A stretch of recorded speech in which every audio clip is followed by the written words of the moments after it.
It's the last session of today, but I'm really proud on this session.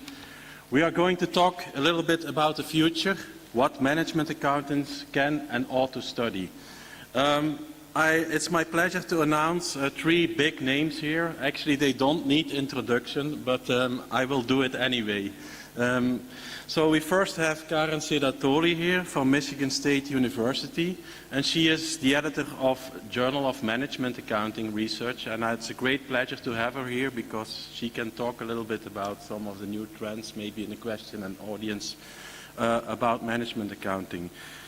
She's now at the EAA Broad College of Business, but she will switch to Emory University. She has published in many journals, including Management Science, Accounting Review, Journal of Management Accounting Research, and you name it. So a lot of publications. Second speaker, Aziz Martinez-Yeres from the University of Notre Dame. The reason why I invited you was I wanted to have a local, so. But he's also now stationed at the Mendoza College of Business. Aziz is also well known. He has also published in many journals, including Accounting Review and Management Science.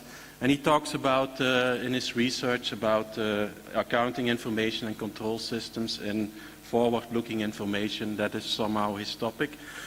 Robert Bloomfield from Cornell. Also, you all know Robert Bloomfield. He's a professor at Johnson Graduate School of Management at Cornell. And he has a lot of behavioral work on several topics. Actually, we cannot really define Robert. It's management, financial reporting. And he will talk a little bit today about reporting tools as well. In management accounting. Now, what I did for the session today was to look at Google and thought, well, what are organizations and challenges in today's world? And so you get a couple of hits, and some of these hits are saying, well, companies have to deal with more uncertainty, risk management, problem solving. You have creativity, knowledge-driven organization. You have to be market responsive. They also talk about integrity. There are problems like Enron, these kind of things. And, well, how do we deal with that in our reporting tools to make sure that everybody behaves ethically? Uncertainty, not easy to deal with. What things do we do to assist us in decision-making to solve uncertainty? Attracting talent, that's also some of the things you see when you Google challenges in today's world and organizations. You get some of these hits. I think we tackle a couple of these things today. Question that I ask, is management accounting ready for these challenges? And unfortunately, sometimes as an editor of Accounting Review myself, I sometimes am disappointed in the things people study, because uncertainty is something big that organizations face today.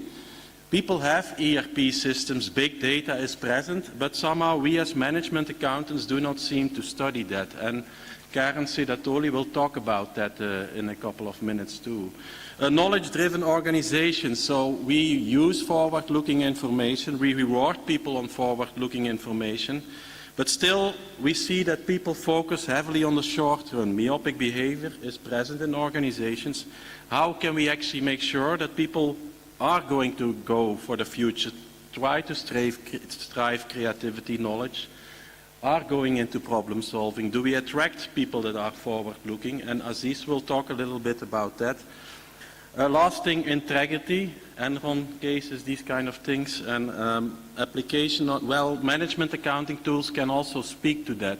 And Robert Bloomfield, he will talk about this also today on how management tools can actually help people to solve moral problems. So, what is the agenda for today? Well, Karen goes first. She will do the decision facilitating use on the rule of forecasting within organizations and the effects of forecast errors on operations.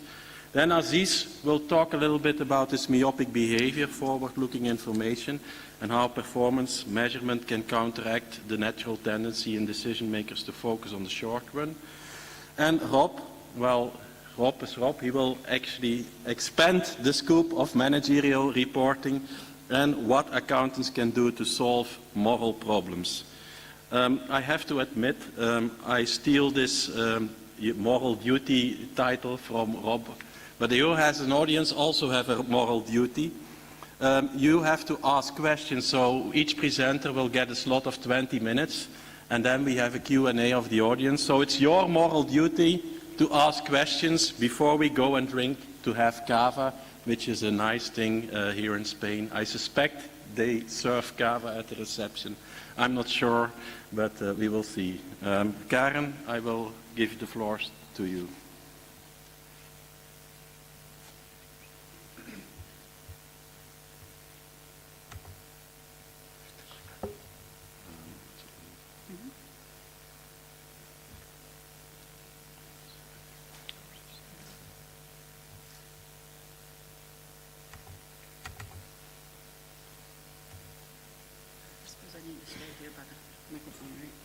Good afternoon. It's a pleasure to be here. Thank you, Eddie, for the invitation.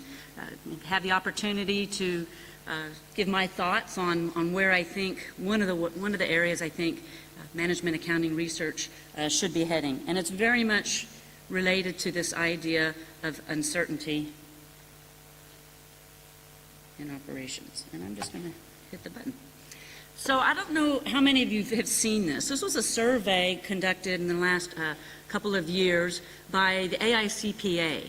And it's a survey of their CGMA holders. So these are management accountants within organizations. And they asked them, which of these areas do you expect to need resources, professional development, guidance, articles, reports, and tools within the next 2 years? Now I know you probably can't see that very well, but I just want to highlight a couple of things. One is the #1 response by far was business planning, budgeting, and forecasting. So it very much is this management of uncertainty that organizations are struggling with and that are top of mind. The other thing I want to point out here is that nowhere on this list is design of incentive compensation systems. And, you know, we spend a lot of our research is, in fact, on the design of incentive compensation systems. And there's nothing wrong with that. Much of my own research is in that area. But it's not what's on top of mind of the management accounting practicing professionals out there in organizations today. What truly is on their mind is the nuts and bolts of what we historically have done, which is the budgeting and the forecasting. So if you think about our literature, you know, we talk a lot about the different roles of budgeting. And certainly budgeting plays a very important role in planning and coordination. It also plays a role in the allocation of scarce resources across different parts of the organization. And then also, importantly, plays an important role in performance evaluation and control, because budgets often become the performance benchmarks against which managers are evaluated and rewarded. And the problem here, of course, as we've acknowledged in many different ways and we've shown in many different studies, is that, you know, while what we really want for planning and coordination and to some extent for effective and optimal resource allocation, what we really want is a high exchange of information. And we really want the most accurate information, the most accurate projections of revenues and costs that we could get. But in most large organizations, because budgets are also used for performance evaluation, right? What we tend to get is less information exchange. We tend to get people withholding the information that they do have. We call that withholding of the private information. And we tend to get conservative estimates of some of these budget numbers. And of course this creates an important tension.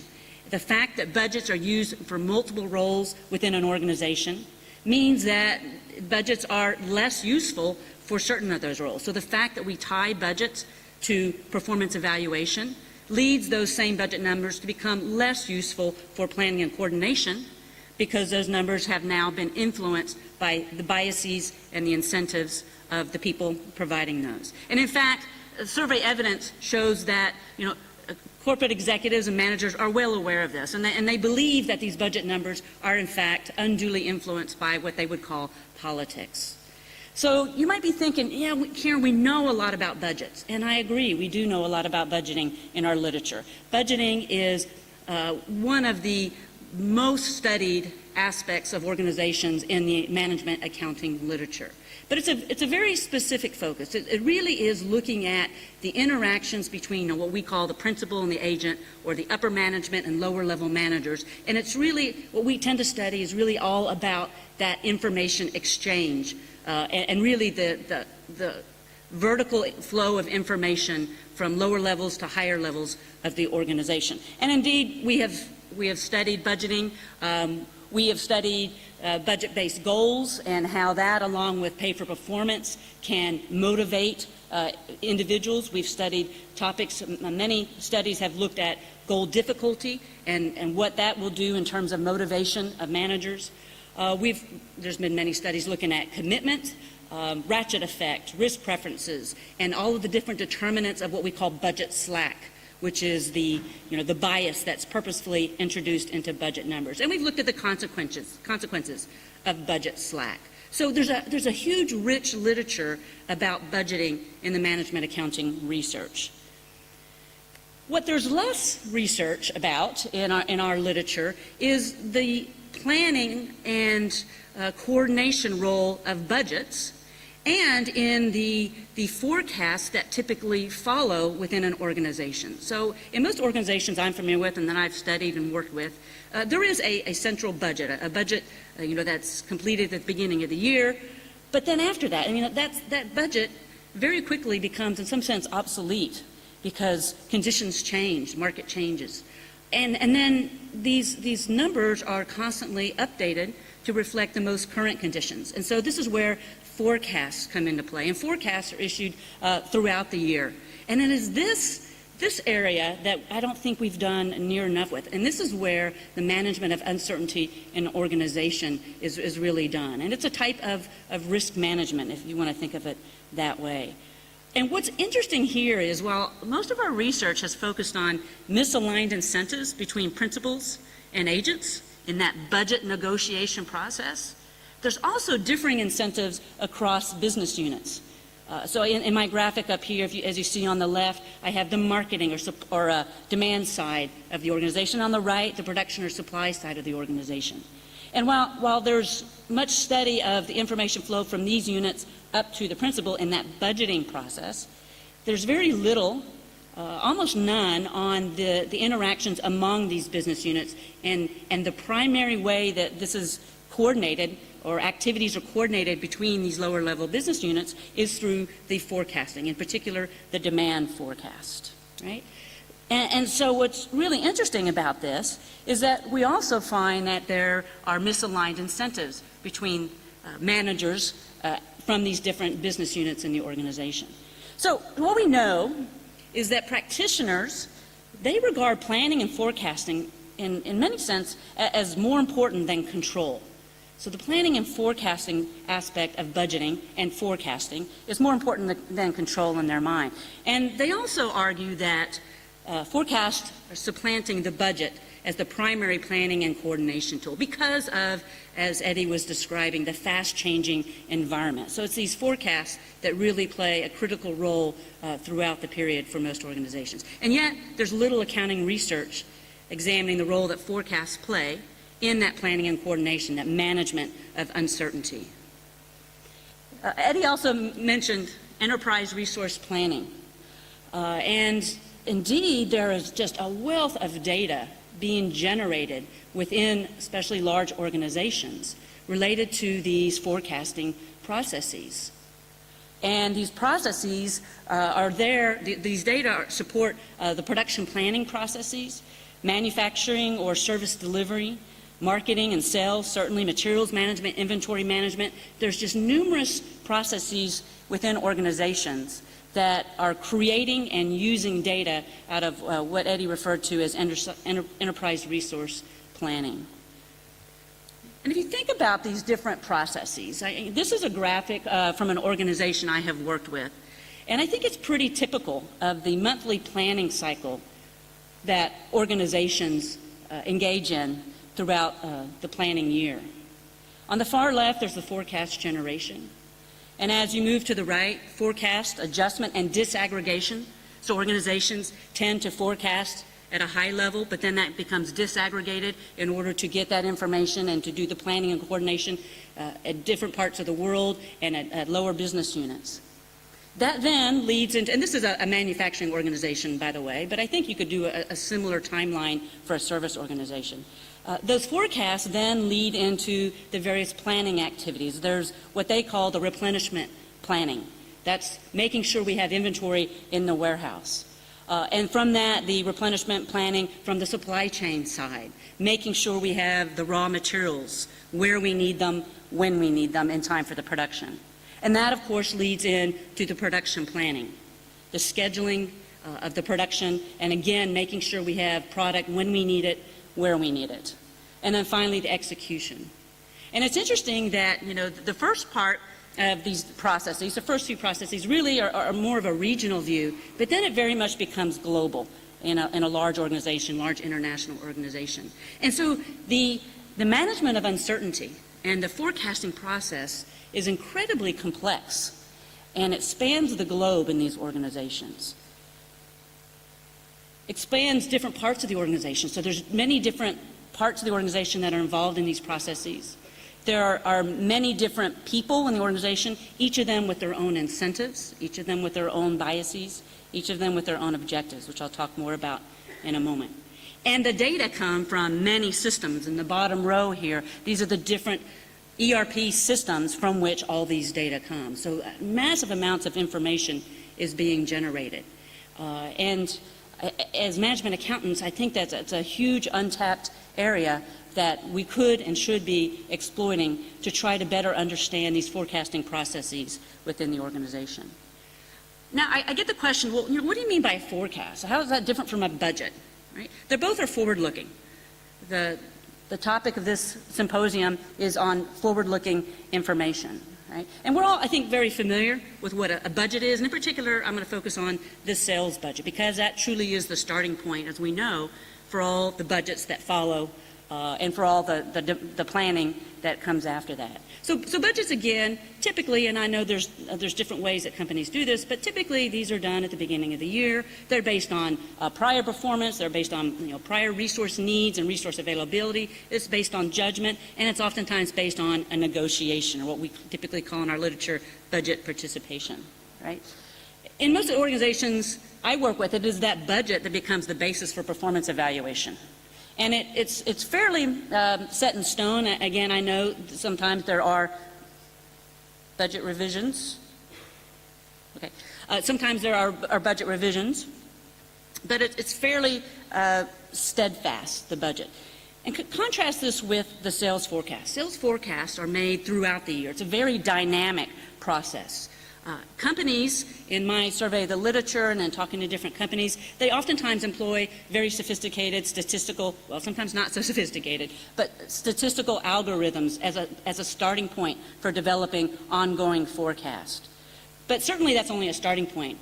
Typically what we see is the insertion of managerial judgment to come up with final forecasts that are then used for the actual planning and coordination throughout the organization. And these forecasts, they're changing. They're very detailed. They're more short-term in nature, whereas the budget at the beginning of the year has a bit of a more of a long-term focus. And they truly are used for coordination and not for the performance evaluation. Right? So you know, we can think of the budget as reflecting the decisions that create the conditions to generate a desired level of sales and profits. Right? It's aspirate. The forecasts, on the other hand, are a prediction of sales and profits under the given and constantly changing conditions. And that's where the uncertainty comes in. So again, if you think about the different parts of the organization and this tremendous complicated process of coordination across the globe for large organizations and the role that these sales forecasts play, it's interesting to think about the different incentives and the misaligned incentives among these groups of agents. So instead of thinking about misaligned incentives between principals and agents, I'm talking about misaligned incentives among agents. Right? So if you think about the demand side, the marketing, what do marketing people, what's in their objective function? What's in their utility function? They're interested in providing diverse product line to customers. They're interested in rapid response. They're interested in providing high levels of service to customers. They're mostly interested in maximizing revenue. Why? Well, because that's how they're being rewarded. And the last thing a sales or marketing person wants is a lost sale because of a stock out. On the other hand, you go down the hall to the production side of the organization. They have very different perspectives, very different objectives. They prefer long, stable production runs. They prefer long lead times. They want to know far in advance what is going to be needed. They're typically held accountable for costs, so they want to maintain the costs. And they're also typically held accountable for inventory. And so these can lead to very divergent incentives, and again, a tension between these parts of the organization. We typically think of the budgeting process as being fraught with the challenge of budget slack. Right? That's where managers make very conservative estimates. So if you think about a marketing manager, they would budget for a low level of sales so that they build in slack and they can more easily meet their performance targets. But when it comes time to do the forecasting as the year progresses, and it's that forecast that's going to lead to decisions on the production side of how much to make, where, and when, their incentives now have changed. No longer are they interested in building slack. They want to ensure, their focus shifts. They want to now ensure that there's enough inventory because, again, remember, the last thing they want is a stock out. So it turns out that their incentives now become to inflate the forecast as opposed to a deflated budget estimate. And on the other hand, you've got the manufacturing side of the organization. Over time, they probably observe the inflated forecast. And remember, their incentives are to maintain low inventory and low cost. They have an incentive to underproduce relative to what is likely an inflated forecast. So some really interesting dynamics at play here. That I think that because of what we know about how people behave, because of what we know about how budgets work and how people behave with respect to budgets, I think we could bring a lot to the table in terms of studying these forecasting processes within management accounting research. I want to give you an example, an opportunity I had to study these processes, just to try to get you thinking about what you might be able to do. This was a study where we were looking at sales forecast errors. This was a large agricultural chemical company. So very international, very complex, production plants all over the globe. Agriculture, so it's very uncertain. There's lots of different things that can affect demand that are really out of the control of the organization. So, hugely complex process of trying to manage uncertainty in demand and hence in the operations. And what we looked at, this keeps jumping on me. What we looked at is the effect of forecast error. What we were interested in, and what many other people have studied in the operations literature, is the effect of sales forecast error. So the forecast when you don't get it right, the effect that has on operations, and in particular, inventory and production instability. So this is an area of literature that has been studied extensively in the operations, but in a very different way. It's a very mechanistic approach to studying these problems. It tends to be analytic modeling or simulation exercises to document the effect of forecast error on inventory levels and production instability. Production instability just refers to last-minute production plan changes, which of course we know to be very costly. But it tends to be very mechanistic. The operations perspective is, can we identify using analytic models and simulations, can we identify previously undiscovered opportunities for optimal solutions? This organization, however, took a different approach. This organization took an information approach. And what they did is, can we change the way that the forecast is presented? Can we change the information environment? Not to try to figure out or to determine how to deal with the forecast error, which is what the operations people tend to focus. They tend to think about, well, what's the optimal inventory level or the buffer stock to deal with forecast error. Their approach was, well, can we think about a way to make the forecast itself more useful for this process? So I don't want to spend a whole lot of time on this, but the idea was in most settings, you've got some sort of typical level of demand that you're trying to forecast. These are repeat customers. These are, and there's uncertainty around that, but it's relatively certain, and you can get a certain level of precision.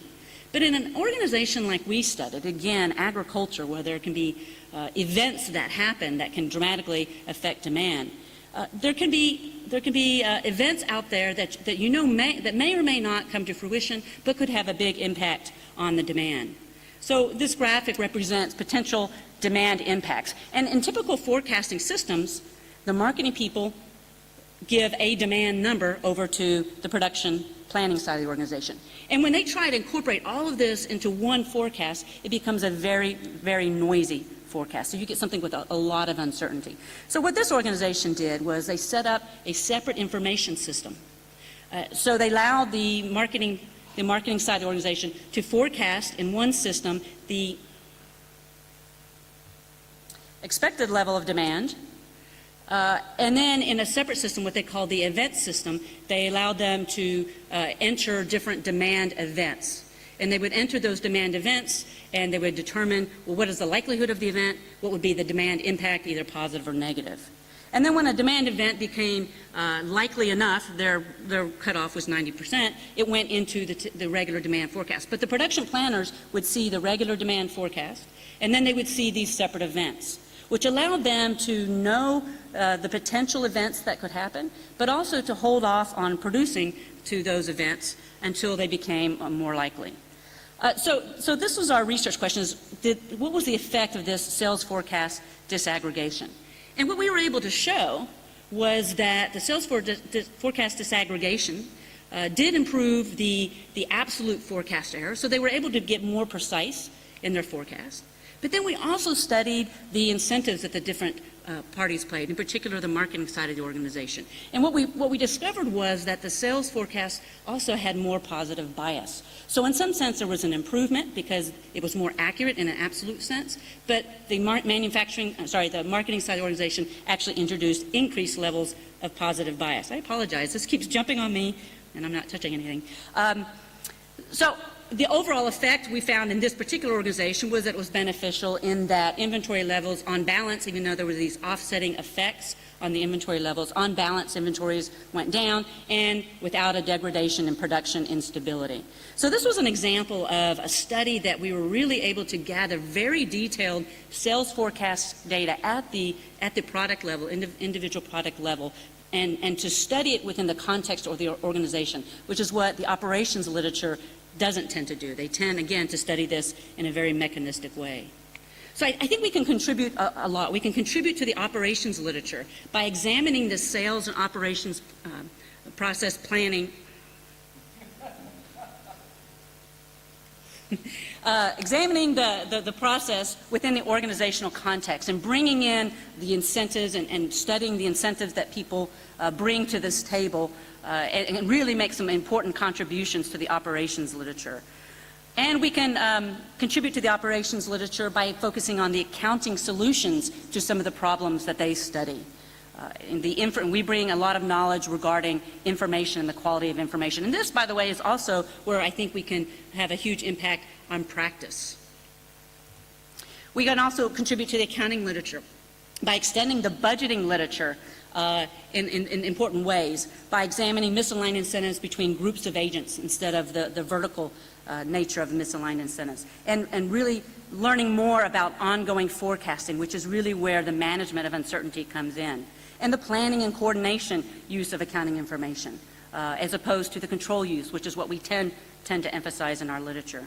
And then it turns out there's also an emerging literature in the financial accounting research looking at management forecasts, and in particular things like the disaggregation of management forecasts. But what about all the internal processes that lead to those management forecasts at the highest levels? I'm talking about the management forecasts that are given, for example, to analysts.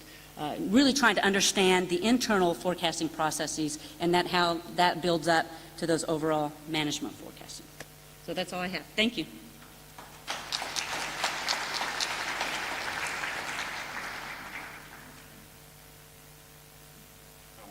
Eddie was saying that he chose a local. He didn't even know that I'm from very near here. I'm from Alicante. It's only an hour and a half from Valencia.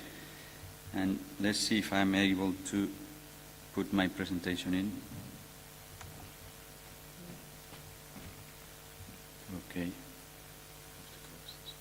Okay.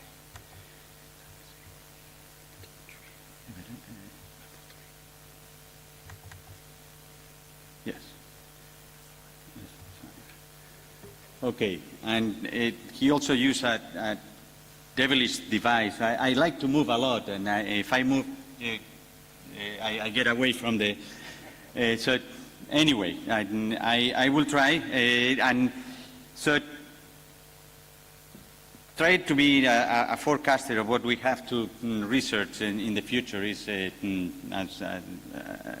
really going to the crystal ball. And Eric was kind enough to limit my talk to say, okay, why don't you talk about forward-looking metrics? And I will do something related to that. And this is the, well, no? Okay. So this is the agenda that is like saying introduction, body, and conclusion, but with more words. And this is a slide that I took from a colleague of mine and Karen, is Ranjani Krishnan, that says that in management accounting, and I'm going to look only at management accounting and the internal decision-making, facilitating of decision-making function of management accounting and also control. I'm not going to look at the inter-organizational or contracting role of management accounting. And what Ranjani says, and I think is very simple but very powerful, is that you have to take into account when designing management accounting systems, what are the trends of the environment you are in. And the design of the management accounting system is designing the measurement, but also the control systems. And that will be added to some error and some bias induced by the metric, some bias brought by the decision maker to decision outcomes. So let's look a little bit at what are the business trends that I think are critical these days. And well, this is an old view that is, we are seeing accelerating of innovation, increasing of consumer sophistication, and growing of intensity of competition, both from startups and an incredible level of consolidation of firms.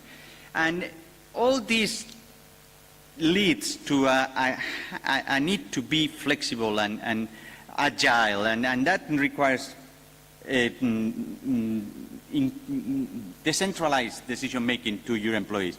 And with that, we know the story. It comes the risk that the decision maker takes the wrong decision. And when we do all the control systems, and that's Bob Simon's 4 levels of control, then we all know that there are 5 forces, but 80% of accounting research, well, that's a made-up number, is in the critical performance variable design of incentive systems.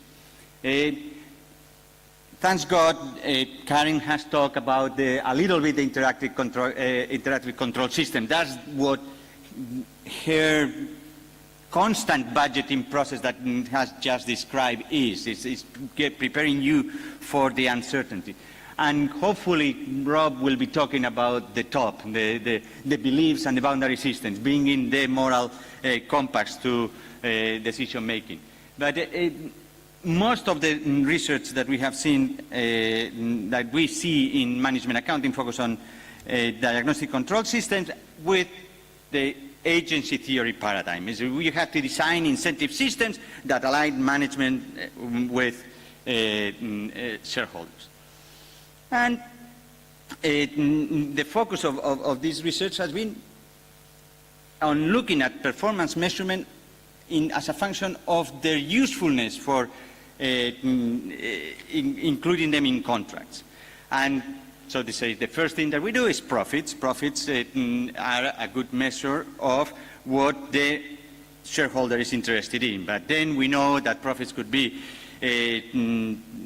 manipulated with real earning management or accounting earnings management. But anyway, it is not a perfect measure. So then we create a new measure. Let's look at the stock price performance. That has its own problems, and then subjective performance measures, and so on and so forth. It's a continuous improvement of contracting and continuous improvement on the ways that the employees circumvent the contracting. this is the capital markets is bringing an increased short-term focus. And you see that now I'm moving more towards the focus that Eddie wanted from me, that is this myopia in decision-making. And we saw that there is some myopia created by the metrics that we introduced, the profits, but now some myopia for the metrics that should be inherently long-term, like shareholder value. With capital markets is structured with the analysts trying to guess what is going to happen, and then the companies trying to manipulate the earnings so they can be forecastable and the analysts are happy, and the average holding period of stocks falling to less than a year in these days. So increased short-term focus. And you get the sociological trends, socio-demographic trends, and the millennials. I say the Victoria paradigm. Victoria is my daughter. She has already had the same number of jobs that I had so far. And she's much younger than me, as you can imagine. And this leads at people that, and also she needs to have a meaningful job. She took 6 months off last year because she needed to find herself. And she went to Burma and all these things. And anyway, I don't want to go more details what she did. So then one conclusion is that there is more turnover in the firms. There is less marriage between the employee and the firm. There is less overlap of horizon. There is more difference. The more short term the employee, longer term the firm. So we are seeing that we have a lot of trends that lead you to the short term. That's I duplicated the slide. Sorry. So what research I've done in this area, and I think there is a lot of opportunities in performance metric design, in measurement design, and I've done things that how to improve a lot on how to improve the decision making just by designing the right metrics and designing both in content and in form. And in my previous research life, I wrote a lot of cases, and one thing that I saw is that also the big danger that we have today is with the big data, the analytics, the wealth of data is that we are becoming prisoners of the data and not thinking. And I'm having here some examples. MGM Resorts was a fantastic manager of the gambling data. But they had a lot of entertainment data, that people that went to the casinos not to gamble but to go to the shows and eat in the restaurants, that they didn't even know if it was a profitable segment. The Reader's Digest, we know that they cater very well to their customers, and their customers became 90 years old. Or LL Bean, that they can cater very well to the top customers, and in the end, the new product design was the weird things that the top customers didn't have, but as a product themselves, they didn't sell. So, and we have to be very careful with the biases that we introduce with our metrics. And I think there are measures like rotating people, bringing people from other industries. Even LL Bean, what they did is suppress the customer lifetime value information, so they didn't try to cater to these top customers.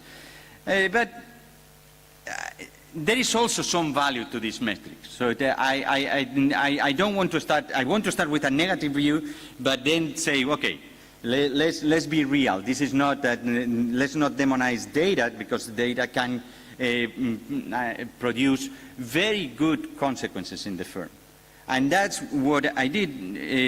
And when I say I always say Pablo Casas, that is my co-author in almost all the projects.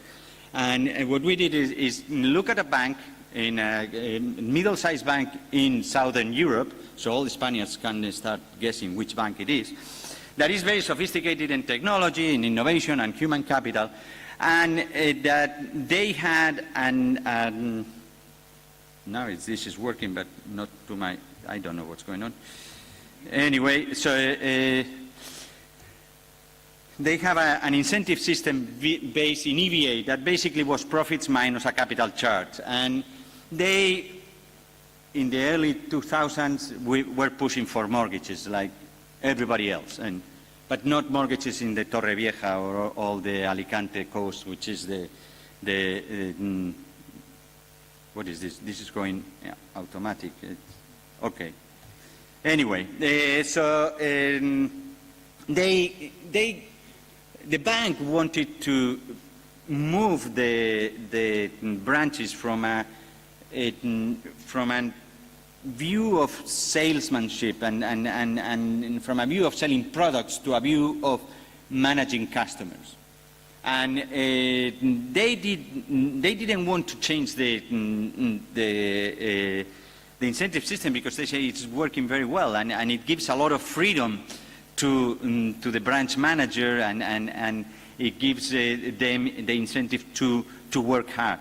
So what they did is they said, okay, let's just give them the information, the value that a potential buyer of a mortgage may have for the bank. And remember, when you are selling a mortgage, you can have a short-sighted view. What means short-sighted view when you are selling a mortgage? So there are two things that happen prior to the introduction of the CLB, and I haven't done anything. And so one is you might think of the product, not think of the customer, and you'd say, okay, I'm selling a mortgage, and that's it. I don't care how much the customer will buy in the future.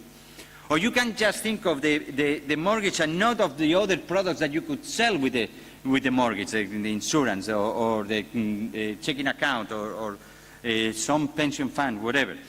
But also the fact that you are giving them the value of the customer can introduce some short-term missing because the salesperson might want to drop the prices because it's flashed by the big value of the customer, or might say, okay, I understand, I can't sell the mortgage today, but I will not be careful with the credit risk, and that will happen, will come back to bite me 10 years down the road. If it's my daughter Victoria, she will have 4 jobs before the default of the mortgage. So we said, okay, let's do it without changing the incentives. And Eddie will say, well, you change the implicit incentives, but even though you don't change the explicit incentives, and that might be it. But I think what they did is it helped the branch managers or the loan officers to understand what was the value of the customer. And that meant that they focused more on customers of the high segments, they focused more on cross-selling, they increased the number of products sold with the mortgage, but also, and against the theory of economics and the theory of marketing, they didn't destroy value by lowering prices. And they didn't increase the risk of the mortgage. And we followed the mortgages for 8 years after the mortgage. Okay. And this is a chart that never went to the paper, the final paper, because people think, okay, that's a very little improvement. But 5% improvement in the value of a customer with an investment that is almost negligible. It's not even in the tenth of $10,000 or euros. But you get a 5% increase in the value of mortgages is huge. And this 5% was mainly because there was a mutation towards the bigger segments, even though there is a small increase of 1 to 2% of value in all the segments, okay? So we found, okay, you can use metrics just to counteract this trend to short-termism that is highlighted or emphasized by the circumstances of the market and the circumstances, the sociological trends and the incentive system. Then I don't know what to, then we did another project in which I am not David Copperfield, I promise. I'm not moving the slides with my mind, and even though it's a very powerful mind. And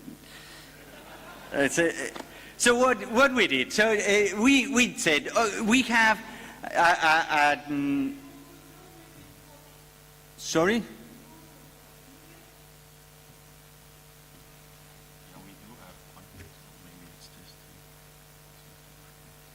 No, don't worry. I can tell the story. I can tell the story.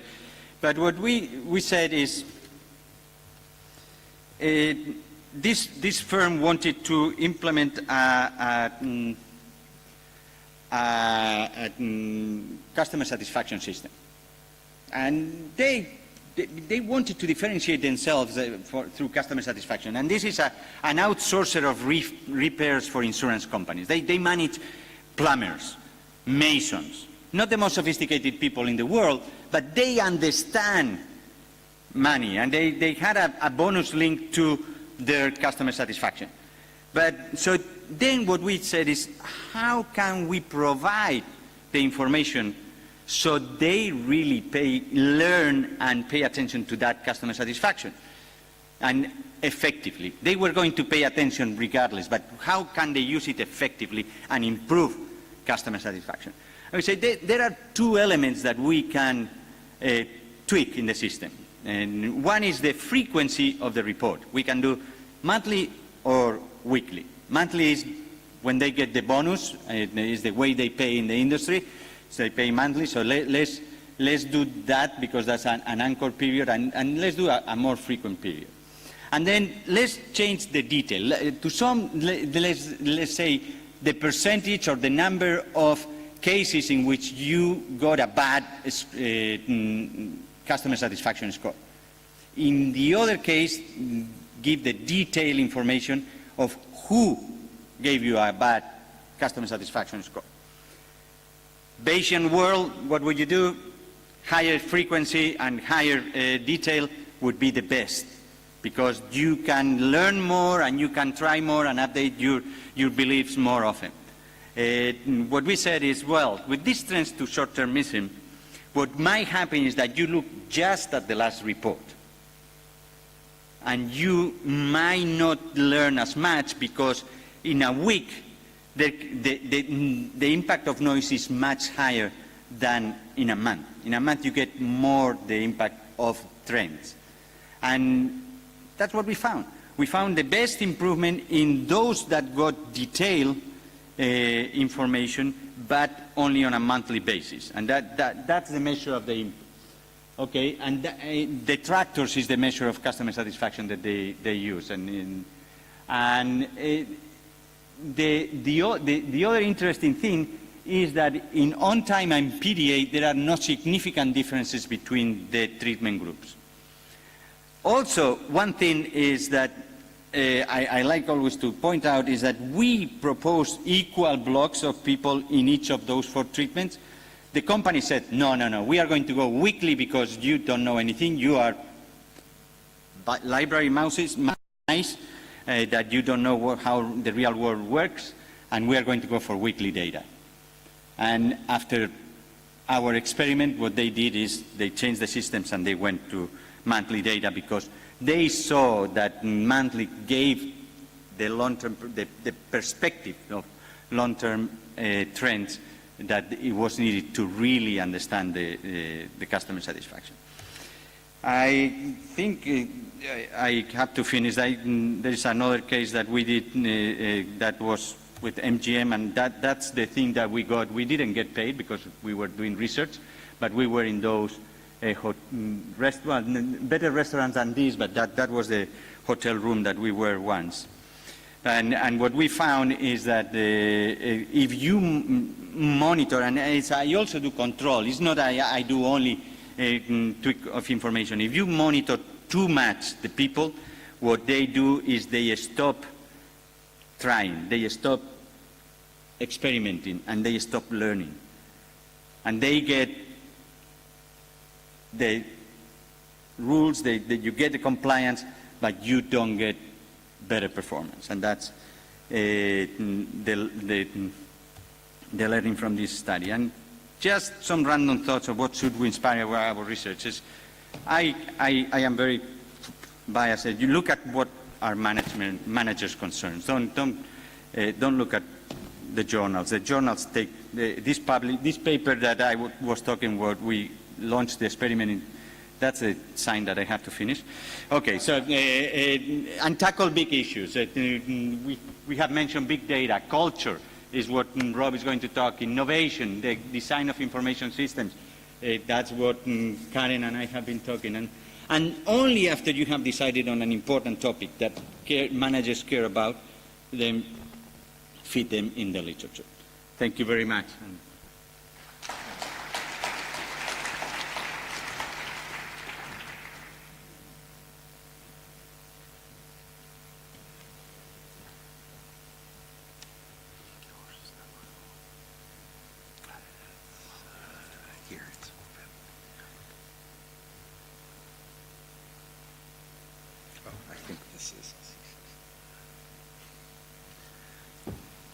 Okay, so I guess I'm last, and we'll fill in the pieces. There are my slides. So, I mean, I think the work Karen and Assis is doing is great.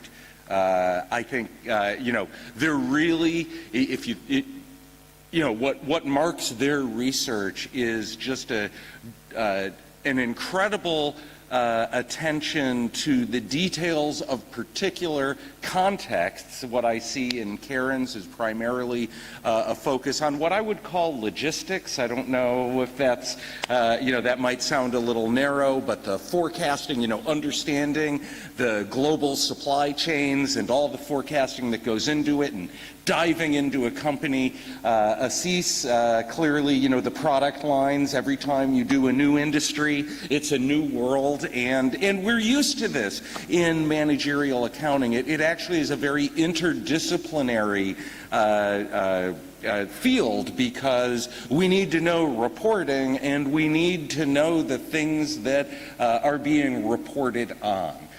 So what I'm going to be talking about today is really, I'm going to encourage you to expand your vision of that other part, you know, what we're going to apply reporting to, and in particular, get beyond just thinking about for-profit corporate businesses. There are a lot of organizations out there, and managerial reporting, the discipline that we all are bringing to the table, has a lot to say about all of them. So I'm choosing as my theme Manifest Destiny. If you didn't guess, I'm an American. This is a phase of American history during the 1800s where it became this idea that we have a moral duty in the United States to expand and, you know, civilize the West and push out to the Pacific Ocean, which is a natural boundary, and then push north and south to the political boundaries of Mexico and Canada. And I'm going to argue we have a moral duty to expand the scope of managerial reporting. So, you know, if we're going to talk about expanding the scope, it really helps to have a vision of these natural boundaries that are going to, you know, so we're not saying we're going to study absolutely everything. But I would say that if someone is or could be using incentives to shape behavior, we own that. If someone is examining costs and benefits, that's us. Whenever we talk about trust and trustworthiness, that's what accounting and auditing is all about. And actually, I view auditing, by the way, as a subset of managerial reporting. And I view financial accounting as a subset as well. You can read, I have a paper in JMAR that talks about that. And then finally, anywhere we're worried about corruption, whether it's fraud where the firm is a victim or fraud where the firm is the perpetrator, I think that's us too.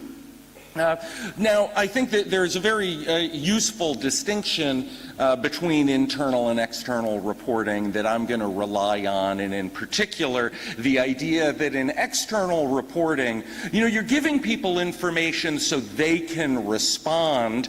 Really, though, all they can do is try to understand what's going on with the people who are reporting and predicting what's going to happen next, and then they make their own decisions. Whereas most of what we call managerial reporting, we are using the tools of reporting to actually shape outcomes. And that's where I'm going to be focusing primarily.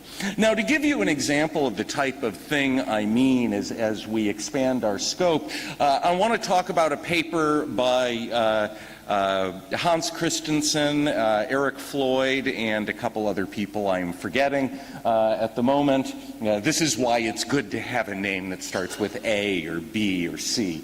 But they presented a paper at the JAE conference in last October.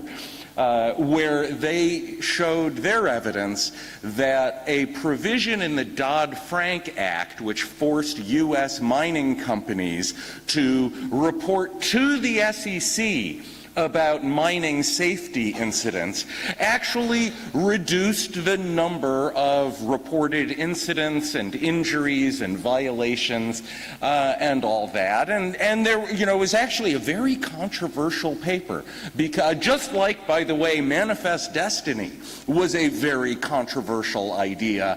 It's presented in high school in the U.S. as if everyone believed this. In fact, it was not really that popular an idea. Most people were thinking we've got to stay within our bounds, and where we are as they are now. And in fact, this is kind of the tenor of the discussion that we saw at the JAE conference. A lot of people are saying, why should we be studying mining? We are not experts in mining. Well, you know what? This type of work, like most managerial and reporting work, as I said before, does require us to get a lot of expertise in whatever it is that we're studying the reporting of. But broader than that, I think it's really a mistake to think that we can only study things that are only of interest to people who do managerial reporting research.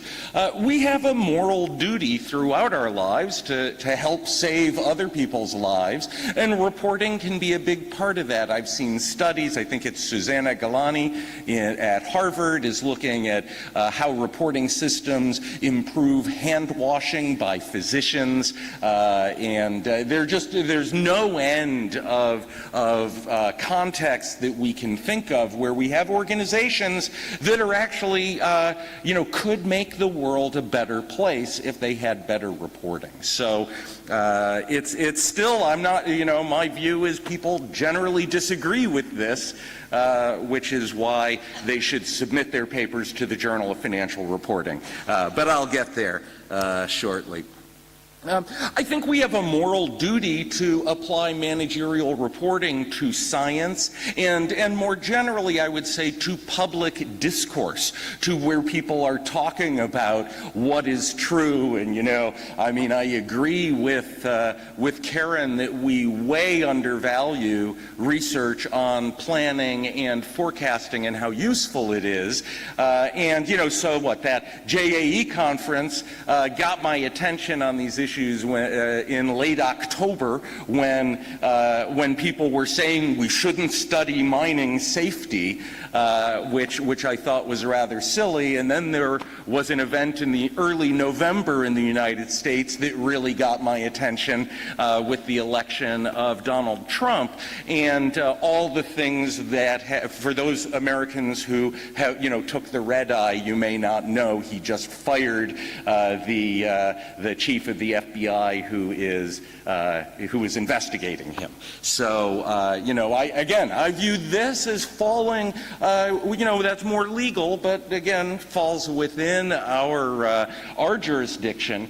And in particular, there's been a lot going on with science, and some of it, I think, unjustified criticism and rejection of science in planning and forecasting, not using Congressional Budget Office information to shape policy is the more accounting side of that. We also have big issues on how we can we trust our media? Why not? I mean, what do accountants do other than try to improve the trustworthiness of information and make the trust in that information appropriate? So I would love to see researchers in managerial reporting trying to figure out and bringing data to the table and trying to understand what editorial processes work in science and what do we have to say about making news more credible in the same way we try to make accounting reports more credible.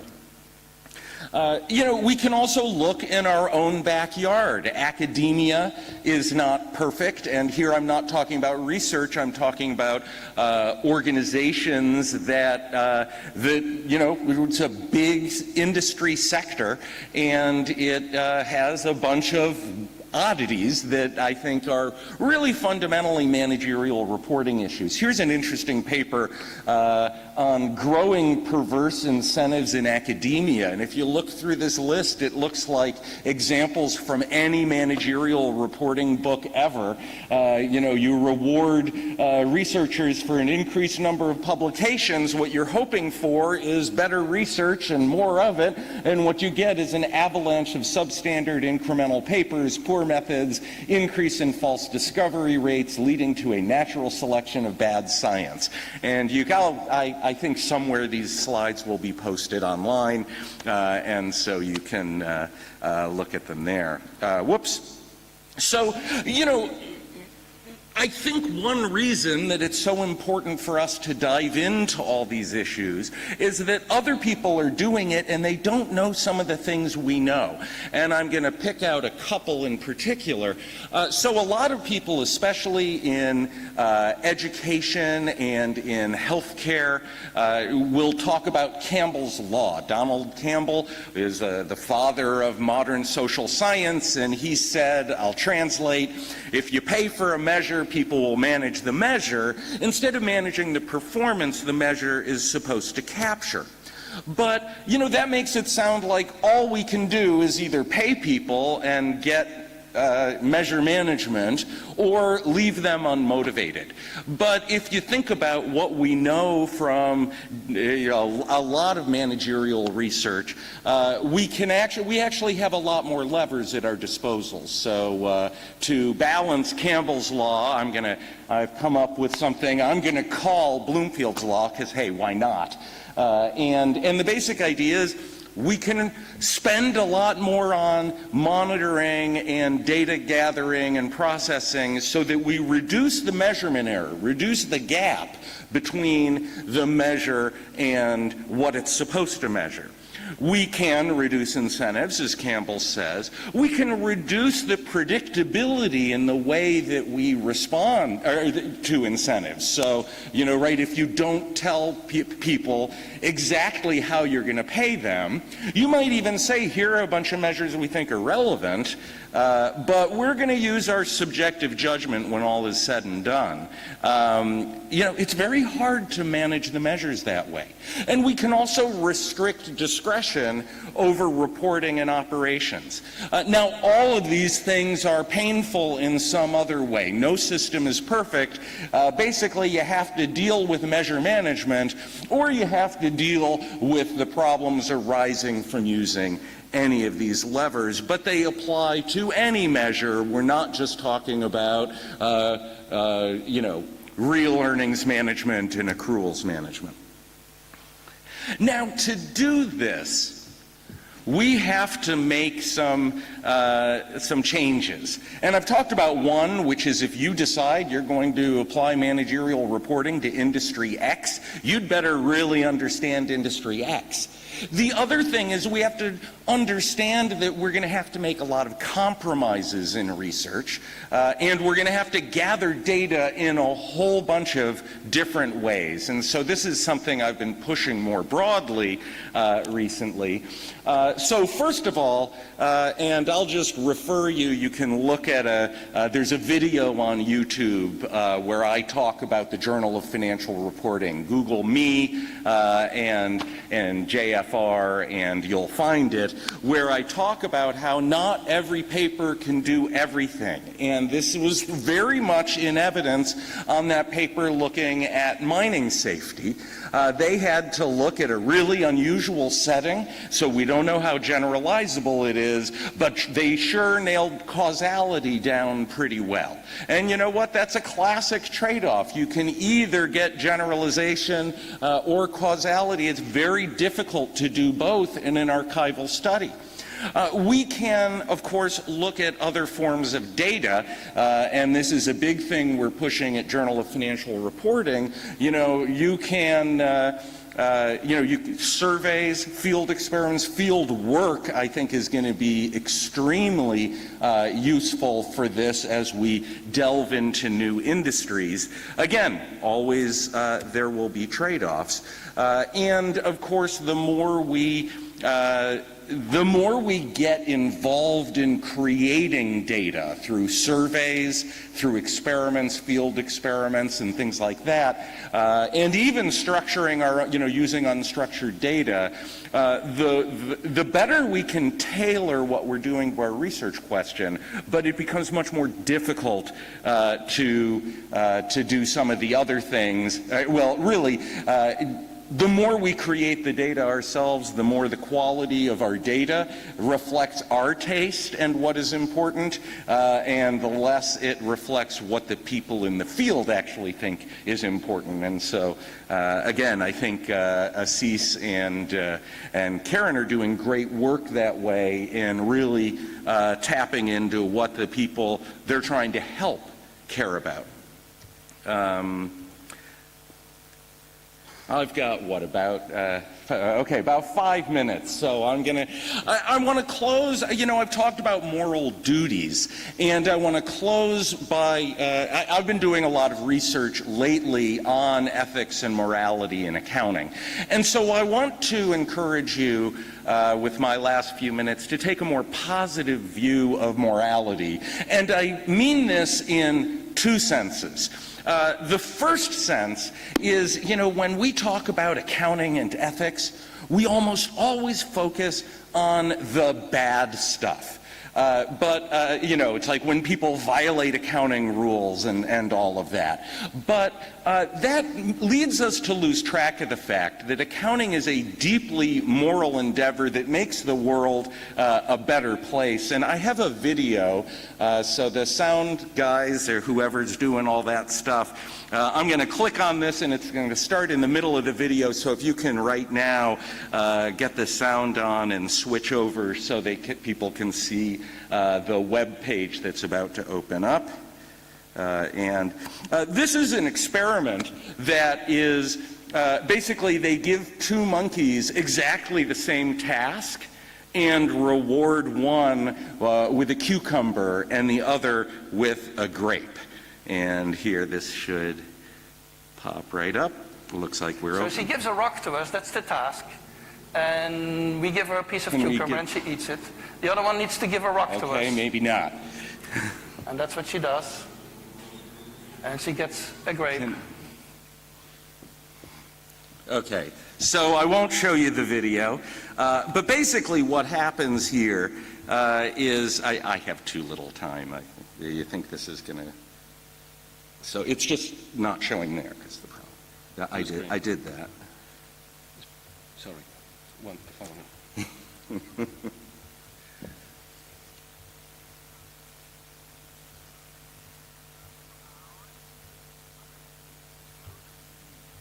Okay, so let's see. Is that- Cucumber. Okay, so let's see, is this going to work? She's the other one getting grape, and you will see what happens. Okay, so, So she gives a rock to us, that's the task. And we give her a piece of cucumber and she eats it. The other one needs to give a rock to us. And that's what she does. And she gets a grape. And she eats it. The other one sees that. She gives a rock to us now, gets again cucumber.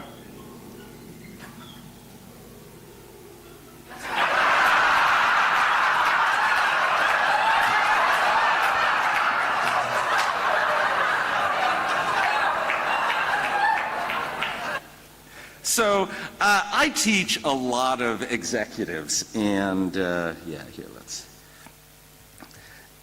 And so I am frequently, and I think the slides are, we should be able to get those slides up now. Here we go. Yeah, so I mean, this is really like almost every day what my EMBA students are complaining about is that they got a cucumber and someone else got a grape. And I don't mean with grades in my class.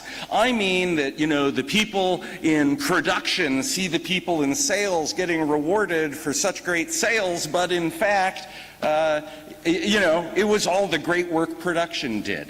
And I think we're, really accounting solves moral problems. We shouldn't be focusing so much on the, on the issues of, oh, well, people did bad accounting things. Accounting is there to make sure that we have equity, to make sure that we are treating people appropriately. And that's been a lot of the focus of recently in my research. And so I just have 1 minute. I guess I do just want to, let's see. Yeah, I guess I'll just talk about the other positive view here of ethics and morality is as opposed to normative. Rather than telling people what is good or bad, we can listen to them and see from them. This actually comes from Adam Smith. So, that's someone accountants ought to trust. He wrote The Theory of Moral Sentiments, and his main point there was that if we want to understand what is moral, we need to actually see what pisses people off, right? If something makes people angry, then that's some empirical evidence that it is not ethical. I'll just, since I'm basically out of time, I'll just tell you that in the research I've been doing, we have been going beyond asking, executives and doctors and accountants whether a certain thing that they do in their job is ethical or unethical. We are going to representative panels of thousands of American residents and asking them what they think. One of the things that's really interesting that has come out of this is that loyalty is a very important determinant of ethicality, and a lot depends on who you define as the people you're supposed to be loyal to. Who is your group? And when we ask the proverbial man in the street what they think about various accounting actions, like especially measure management, distorting of reporting or distorting of operations to look good, the people who care more about loyalty, it turns out, think that those actions are more loyal because they actually make the firm look better. So they see the people even in hospitals and public schools owing a greater duty of loyalty to the organization itself than to the students and the patients they're supposed to serve.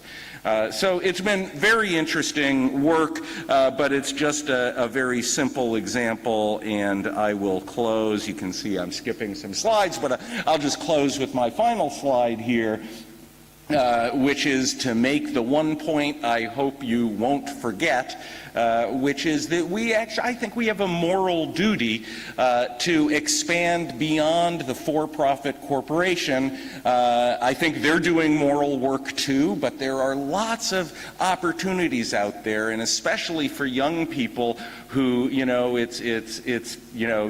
in the process right now of finding a field, finding an area. Think beyond for-profit public corporations. So thanks a lot.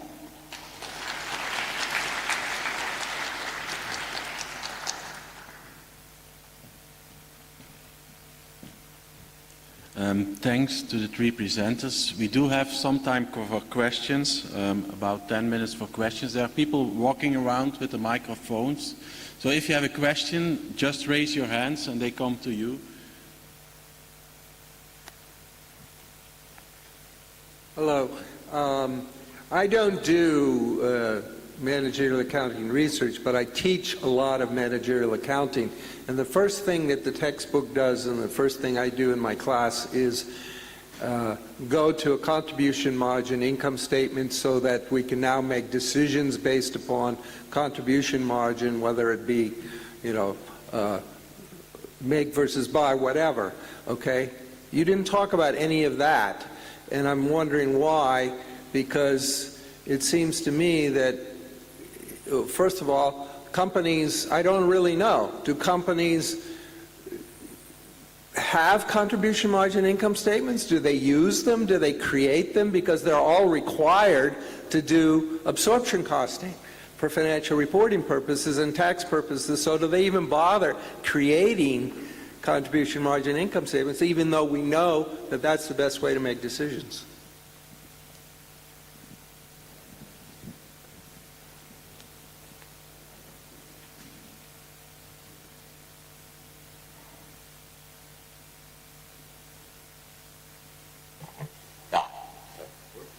Yep, you just have to push the button.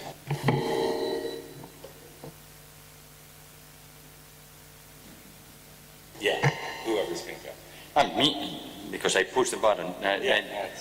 So, I am working with a company that they use throughput margin. And I don't know if your textbook, but it's the only place I've seen throughput applied. Throughput is using only as variable cost the material cost, taking everything else as fixed cost and dealing with them as period cost. And I think it's very interesting and links to some research that Karen did because it eliminates, this company has almost no inventory. And Karen showed in her previous work that companies using absorption costing can and do increase their stocks. I'm remembering well your research in the past. No?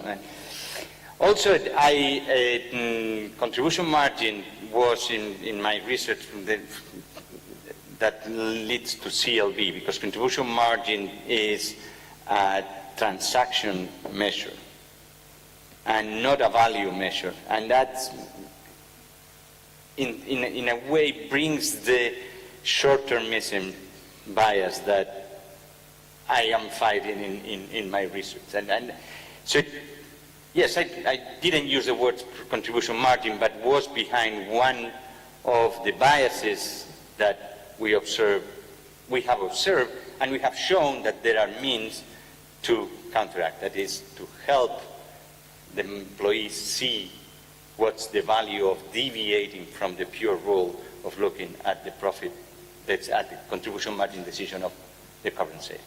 I don't know if that helps you.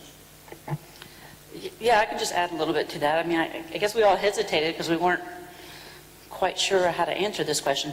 I think like Assis said, a lot of what we did talk about do have underlying them, making sure managers are making decisions using the right information. And that's basically what you're talking about, is there's different types of information are useful for different types of decisions. And there's many decisions, as you point out, that contribution margin is the appropriate type of information to be using. And companies do implement some of those techniques, but a lot of times they don't. And Assis is referring to a study I did in the auto industry, that the focus of the study was on absorption costing and how firms do or don't manage capacity costs very well. And they are making short-term decisions in suboptimal manner for, actually this relates a lot to Assis's talk, the short-term decisions in a manner that maximizes, current profits without incorporating into the decision-making process the long-term consequences. So I think there's a lot of room for improvement out there in trying to identify places where firms are not using the right information for the types of decisions that they might be making. So I think there probably is opportunity there. If your question is about should we be doing research on that, I think there's a lot of opportunity to do research of basically suboptimal decision making within organizations. And I'll just add 2 cents on some ethical components here, because I hear from a lot of, basically contribution margin, variable costing often causes a lot of conflict, because some people think they're getting a cucumber when they deserve a grape. And the question really comes down to what decision do you view as incremental? So if you have, you have a whole bunch of stuff up and running and it is being allocated all these costs, and then you want to say, well, we're going to make this additional incremental investment in some new product line. Now, supposedly the right thing to do is to, take a contribution margin approach to that. But then all of a sudden, the new product ends up looking better than the old ones, because they're not being socked with the long-term costs of all of this, all this capacity that's been built up, and that is strongly viewed as unfair. So there are issues.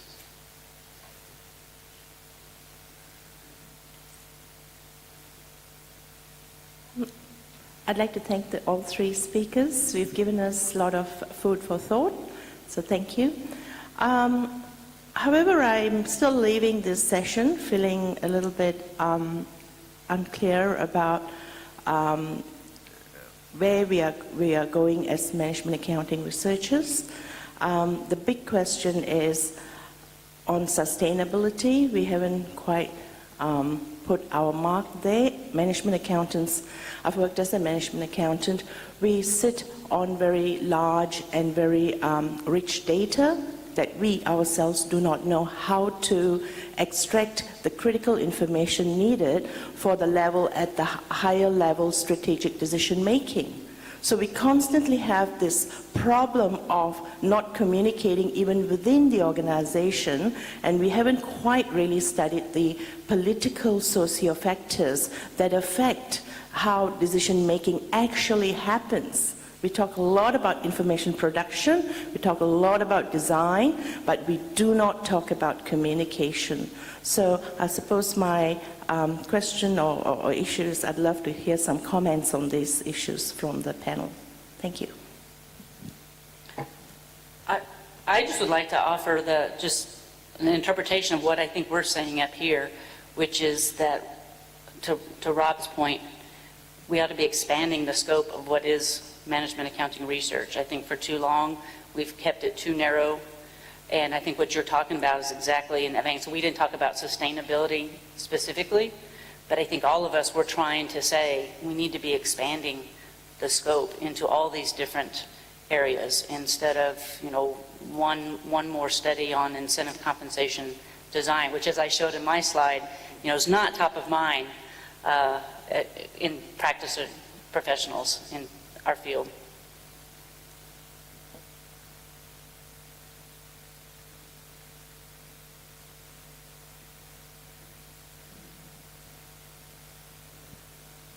a lot of interesting ideas, and I could have a great deal of fun exploring some of them, I'm sure. But what I think my junior colleagues would say is, how would a journal react to the interesting paper I've written following some of the suggestions? So how would you convince journal editors and perhaps even more particularly reviewers of papers that this is an appropriate thing to do in a management accounting journal?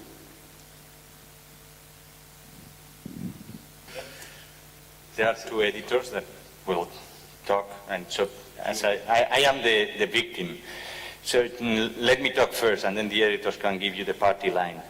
I think that our fight has to be with our department chairs and their narrow view of being counters about the number of articles that you publish in certain outlets. And to your question, sustainability or politics of decision-making. Politics of decision-making has been dealt with in SNJ or in all the OB March theory, but so they might be more receptive to that type of research. So if you like to do that type of research, and I am sure that that's a question that is top of mind of managers, go and publish on those journals. The fight for me is to convince your chair of the department chair that that should be counted for your promotion and for your channel support and for your whatever. Then these people will wake up and will start accepting those papers when you see that the good research is going to other journals. So that's the word from the victim. Well, I'm the senior editor of Journal Management Accounting Research, and there's not a whole lot more I can do other than to reassure you, that is, I'm in my second year out of a 3-year tenure, that, you know, I am very much open and have been literally, figuratively and literally traveling the world to try to get the message out that we do want to expand the scope of the journal, both in terms of topics and methods. And we have evidence of this already in the short time that I've been there of doing just that. The other comment I wanted to say is you questioned reviewers, but reviewers are us, they are you. And so in order to change things, it has to come, I think, from within. Just, I know we're out of time, but a couple quick responses. So I'm trying to do my part, kind of like Karen is at JMAR. I'm working at JFR to get people primarily to do two things, reviewers and my fellow editors. One is to accept compromises, because too often we ask a single paper to do everything, and then, and the other is to separate substance from commentary. A reviewer should be evaluating what did you do and what did you find and holding it to really high standards. But all the rest is commentary, and frankly, as long as someone is being reasonable and in how they say that it implies this about other papers and that about practice, I think reasonable disagreements aren't a bar to publication. So as an editor, that's my push. What I would say to authors is that your number one priority, if you're going to send some of this weird stuff to an accounting journal, managerial or financial, doesn't matter, is you need to make it clear why it is interesting to accountants. I mean, I felt when I didn't have tenure and was getting my papers rejected left and right, my view was, I guess accounting research is whatever is of no interest to anyone else. But there's a more constructive way to think about it, which is, look, we are experts in the design, deployment, and defense of reporting systems. And if you can clarify how your paper is using what we know about those things to to shed light, it belongs in an accounting journal, and then it's up to you to be very clear on what you did and what you found and why you made the compromises you did. I actually think that and I don't know, Karen, if you agree, or Assis as the victim, I actually think things have gotten a lot better over the last 10, 15 years that way. Yeah, given the time, I think we can keep the discussion at the reception. I want to thank the three speakers for giving the three presentations, and also the audience for having an interactive discussion. So let's clap our hands together for the three speakers again.